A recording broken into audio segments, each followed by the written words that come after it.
পূর্বরাগ, অনুরাগ, আক্ষেপ অনুরাগ, মান, মাথুর, প্রেম বৈচিত্র্য, ভাব সম্মিলন, প্রার্থনা, বিভিন্ন নামে বেশ কিছু পর্যায় আছে, যার উপরে পদকর্তাগণ অনেক পদ লিখে গেছেন। কিন্তু সাধারণ মানুষেরা বৈষ্ণব সাহিত্যের তত্ত্ব বুঝতে পারেন না। তারা গান শুনতে যান, আসরে বসেন, নাচ দেখেন, সুর কতটা ভালো কতটা মন্দ আলোচনা করেন। কিন্তু গৌড়ীয় বৈষ্ণব তত্ত্ব যে অনেক গভীর, জানার জন্য অনেক বেশি স্টাডি করতে হবে, তারপরে আসরে গিয়ে বসতে হবে, এটুকু কেউ অনুধাবন করেন না। বৈষ্ণব সাহিত্যে পূর্বরাগ প্রথম পর্যায়ে, এবং পূর্বরাগের প্রধান কবি হচ্ছেন চণ্ডীদাস। চণ্ডীদাস কিন্তু চৈতন্য আবির্ভাবের পূর্বেই বৈষ্ণব সাহিত্যে হস্তক্ষেপ করেছিলেন। তার সাথে বিদ্যাপতি ছিলেন, যাকে মৈথিলী কোকিল বলা হয়, তিনি মিথিলার কবি। এই দুজন কবি চৈতন্য পূর্ববর্তী যুগে এসেছেন বৈষ্ণব সাহিত্যে, পদাবলী সাহিত্যের মাঝখানে। পূর্বরাগ কি? পূর্বরাগ ভালোবাসার একটা পালা, ভালোবাসার আলো বেলা। শ্রীকৃষ্ণকে তখনও রাধা দেখেনি, হয়তোবা বংশীর ধ্বনিতে তার নাম ভেসে এসছে, হয়তোবা স্বপ্নে দেখেছেন, হয়তোবা দ্যুতির মুখে কৃষ্ণের গুণকীর্তন শুনেছেন। যাই হোক না কেন, শ্রীকৃষ্ণ রাধার কাছ থেকে অনেক দূরে রয়েছেন। বংশীতে তার নাম শুনে, শ্যাম নাম শুনে তার চিত্ত চঞ্চল হয়ে উঠেছে। পদকর্তা পদে গিয়েছেন, সই কেবা শুনাইল শ্যাম নাম। কানের ভিতর দিয়া মরমে পশিল গো, আকুল করিল মম প্রাণ। কৃষ্ণ নাম শুধু কর্ণকুহরে প্রবেশ করেনি, মর্মকে স্পর্শ করেছে রাধা, তাই চিত্ত চঞ্চল হয়ে উঠেছে শ্রীকৃষ্ণকে পাওয়ার জন্য। না জানি কতেক সুধা আছে শ্যাম নামে গো, বদন ছাড়িতে নাহি পারে। জপিতে জপিতে নাম অবশ করিল গো, কেমনে পাইব সইতারে। শ্যাম নাম অমৃতময়, বিভিন্ন পদেই তার উল্লেখ রয়েছে। শ্রীকৃষ্ণ দাস কবিরাজ গোস্বামী এক জায়গায় মন্তব্য করেছেন চৈতন্য চরিতামৃতে, কৃষ্ণ নাম যেন তপ্ত ইক্ষু চর্বণের মতো। ইক্ষুটা তপ্ত, মুখ জ্বলে যাচ্ছে, কিন্তু রস এত বেশি সুস্বাদু যে ছাড়তেও ইচ্ছা করছে না। কৃষ্ণ নাম যেন তদ্রূপ, মুখ জ্বলে গেলেও ছাড়তে ইচ্ছা করে না। তাই রাধা বলছেন, না জানি কতেক সুধা আছে শ্যাম নামে গো, বদন ছাড়িতে নাহি পারে। জপিতে জপিতে নাম অবশ করিল গো, কেমনে পাইব সেই তারে। কি করে পাওয়া যাবে, কেমনে পাইব সেই তারে, এটাই হচ্ছে বড় কথা। পূর্বরাগের চিত্ত চঞ্চল হয়ে উঠেছে কৃষ্ণ পাওয়ার জন্য। কৃষ্ণকে তিনি কিভাবে পাবেন সে চিন্তায় মগ্ন। ঘরের কাজে আর মন বসে না, শাশুড়ি নন্দী গঞ্জনা দেয়, কিন্তু তাতে কি হবে? পদকর্তা বলছে, শাশুড়ি ননদী গঞ্জনিবার সে মোর চন্দন চুয়া। তাতে কিছু আসে যায় না। আমার কৃষ্ণ চাই, আমি কৃষ্ণ পেতে চাই। এটাই পূর্বরাগের বড় কথা। ঘরের বাহিরে দণ্ডে শতবার, ক্ষণে ক্ষণে আসে যায়। বন উচাটন, কদম্ব কাননে চায়। কদম্ব কাননের দিকে চেয়ে থাকে রাধা। কৃষ্ণকে কোথায় পাবেন? কখনো বা এলাইয়া বেনি চুলের গাঁথুনি দেখো খোসায় চুলি, হসিত বয়ানে চাহে মেঘ পানে কি কহে দুহাত তুলি। কখনো চুলের বেনি খুলে কৃষ্ণ রূপ দর্শন করছেন, মনে হচ্ছে কৃষ্ণ চুলে লুকিয়ে রয়েছে। কখনো আকাশের মধ্যে দৃষ্টিপাত করছে, দৃষ্টি স্থাপন করে আকাশের শ্যামলিমায় শ্যাম মূর্তি আবিষ্কারে ব্যস্ত। আবার কখনো ময়ূর ময়ূরী এক দিঠ করি কণ্ঠে করে নিরীক্ষণে, ময়ূর ময়ূর কণ্ঠে যেন লেগে রয়েছে সেই শ্যামরূপ, সেখানেও দৃষ্টিপাত করছে। সর্বত্র যেন শ্যামময়, পলকে পুলক দিক নিহারিতে সব শ্যামময় দেখি। চুলের মাঝখানে শ্যাম, আকাশের নীলিমায় শ্যাম, ময়ূর ময়ূরীর কণ্ঠে সেই শ্যাম মূর্তি, সর্বত্র শ্যাম মূর্তি দর্শন করছেন।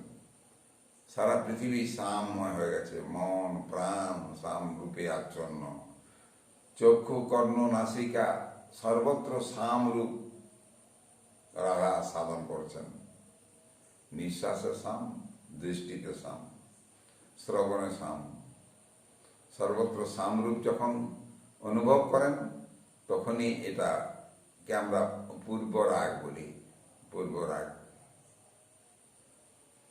পদকর্তা বলছে রাধা খাওয়া দাওয়া ছেড়ে দিয়েছেন, খাচ্ছেন না।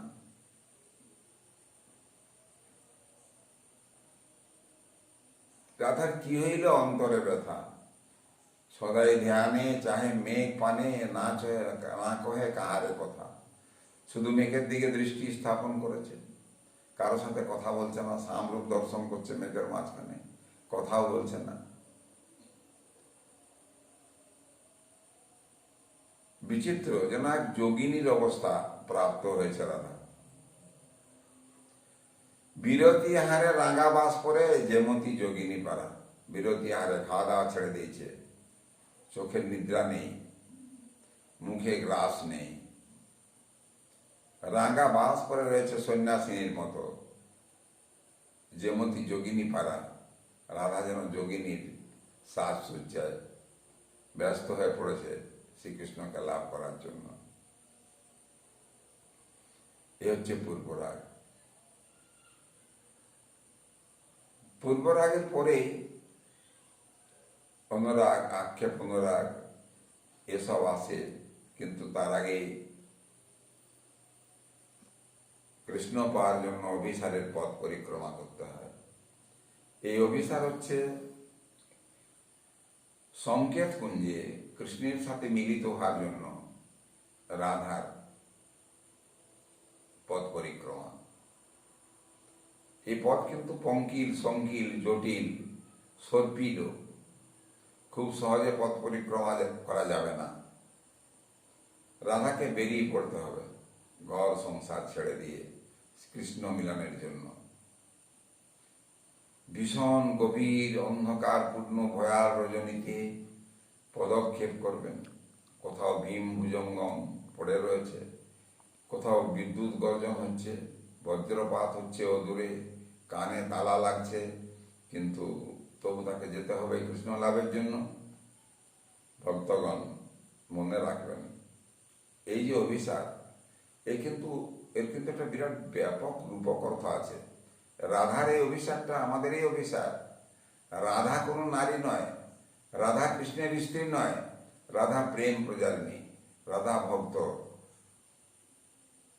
পুরাণে আমাদের বলেই দেওয়া হচ্ছে, যো আরাধয়তি স রাধা। যে আরাধনা করে সেই রাধা, যে আরাধনা করে না সে রাধা নয়। সুতরাং রাধা পুরুষও আর রাধা স্ত্রীও। সমস্ত পুরুষও রাধা, কারণ তারা আরাধনা করছেন কৃষ্ণের। আর এই অভিসারটা কেমন? আরাধনার পথে বাধা।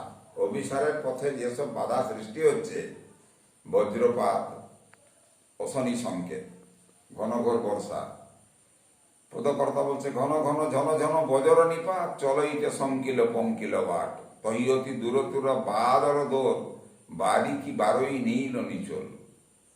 দূর চক্রবালে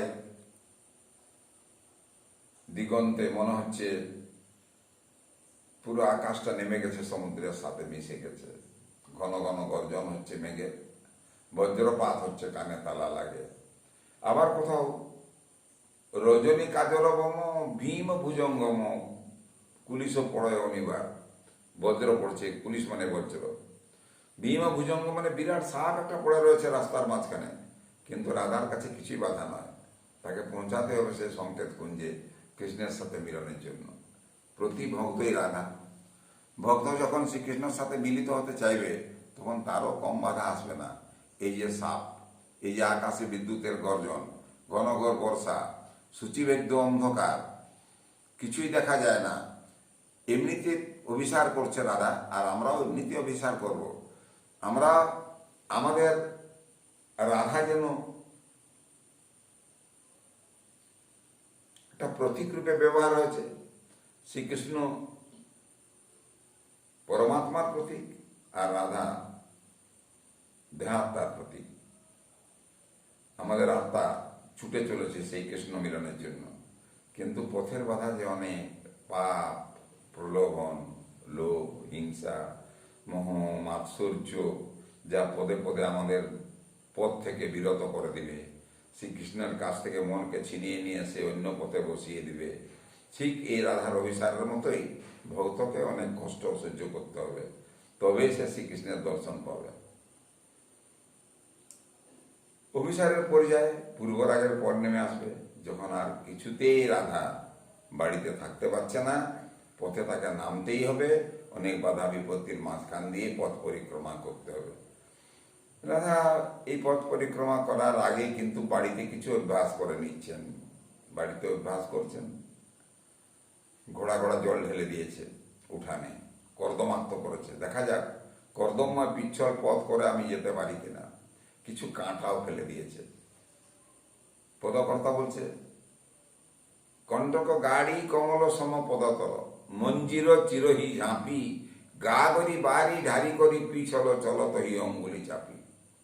ঘোড়া ঘোড়া জল ঢেলে উঠানকে ভরে দিয়েছে, কাদা করে দিয়েছে। সেই কর্দমাক্ত উঠান দিয়ে যাওয়া যায় কিনা প্র্যাকটিস করছে দাদা। কাঁটাও কিছু দিয়েছে ফেলে, সেই কাঁটাগুলো এড়িয়ে যাওয়া যায় কিনা। কারণ তাকে অন্ধকার রাত্রিতে, বর্ষণ মুখর রাত্রিতে বেরিয়ে পড়তে হবে, একলা পথ চলতে হবে।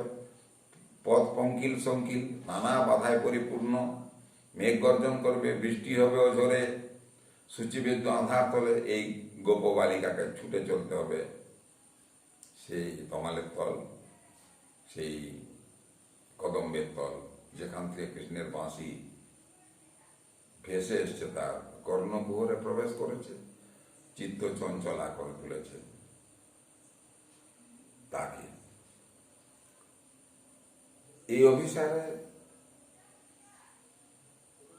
পদগুলো ভক্তজনের বোঝা দরকার যে অভিসার রাধার একার অভিসার নয়, জীবাত্মার অভিসার পরমাত্মার জন্য।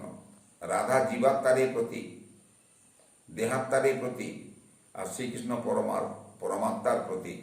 তার কাছে পৌঁছানোর জন্য যে পথ সেটাই অভিসার। প্রতি ভক্তই অভিসার করছে সেখানে পৌঁছাবার জন্য, কিন্তু পৌঁছাতে পারবে কি? পাপ, প্রলোভন, লোভ, হিংসা, মোহ, মাৎসর্য তার বাধা সৃষ্টি করবে, সহজে সেখানে পৌঁছা যাবে না। তাই অধিকাংশ ভক্তই সেখানে পৌঁছাতে পারে না।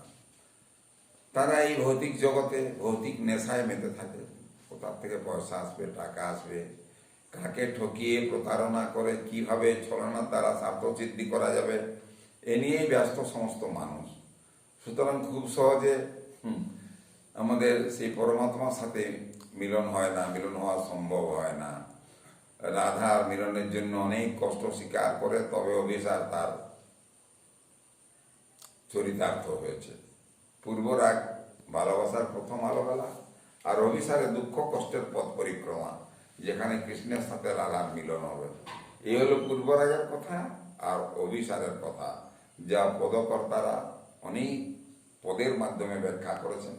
এখানে আমি তো কীর্তন গাইছি না আসলে, তাই সব পদ গাওয়া সম্ভব নয়। আমি ব্যাপক অর্থ বুঝিয়ে দিলাম, পূর্বরাগের অর্থ কি আর অভিসারের অর্থ কি। অনেকে পদাবলী সাহিত্য গাইতে আসেন, কীর্তন গাইতে আসেন, পালা কীর্তন, আমি অনেক জায়গায় আমি অ্যাটেন্ড করেছি, গিয়েছি, অনেক অনুনয় আবেদন নিবেদন করেও কোনো গায়ককে কিংবা গায়িকাকে আমি কোনদিন পূর্বরাগ গাইতে শুনিনি। জানি না কেন গায়েন না তারা, চাননি কেন তাও বলতে পারি না। অভিসারের পদ কোনোদিন শুনি না। সেই কবেকার পুরানো আমলের রাস গাইব, মাথুর গাইব, এই হচ্ছে। এমনকি প্রেম বৈচিত্র্য, ভাব সম্মিলন, এসব যে বড় বড় পর্যায়ে রয়েছে বৈষ্ণব সাহিত্যের মাঝখানে, তাও অনুধাবন করেন না, তাও তারা গায়েন না। কলহান্তরিত মান মাঝে মধ্যে গেয়ে থাকেন, সেই কলহান্তরিত মান কিংবা সেই মাথুর, সেই রাস গাওয়া হবে। মাঝখানে নৌকা বিলাস এসে ঢুকে যায় কোনো কোনো সময়, যা অনেক প্রাচীন কাল থেকে আমরা শুনে আসছি, 20, 30, 40, 50 বছর আগের থেকে। যে কেউ আসলে এগুলো গায়, হ্যাঁ না। আমি সব ভক্তলোকের কাছে, ভক্তজনের কাছে আবেদন করছি, যদি কেউ আসেন অবশ্যই তাকে করে বসবেন যে আমরা পূর্বরাগের পথ শুনতে চাই। কৃষ্ণ মিলনের জন্য পদযাত্রার আগে কৃষ্ণের প্রতি যে আকর্ষণ, যে ভালোবাসার যে রাগ, সেটাই তো পূর্ব রাগ। সেইটুকু না গাইতে গাইতে কি করে বৈষ্ণব সাহিত্যে প্রবেশ করা যায়? বিপুল বৈষ্ণব সাহিত্যের মাঝখানে কিছু না গেয়ে রাস গাওয়া হয়ে গেল, মাথুর গাওয়া হয়ে গেল, এ কি করে সম্ভব? অবশ্যই আপনারা বলবেন, যদি কেউ গায়ক কিংবা গায়িকা আসেন, এই পূর্বরাগ আর অভিসার বড় ভালো লাগবে, শুনতেও ভালো লাগবে যদি তারা গাইতে পারেন, যদি জানেন। জানা উচিত, এটাই আমাদের প্রত্যাশা যে ওনারা জানবেন, কারণ ওনারা পেশায় রয়েছেন। আমি তো পেশায় নেই। বিপুল বৈষ্ণব সাহিত্য তোলপাড় করে আমি এমএতে বৈষ্ণব সাহিত্যকে স্পেশাল পেপার রেখে আর স্টাডি করেছিলাম, অনেক বই, প্রায় 30 খানা বই স্টাডি করেছি। ঠিক আছে, আমার এটা শেয়ার করবেন, সবাইকে জানাবেন, আমার মনে হয় ভালো লাগবে শুনতে। নমস্কার জানাই, ছেড়ে দেবো।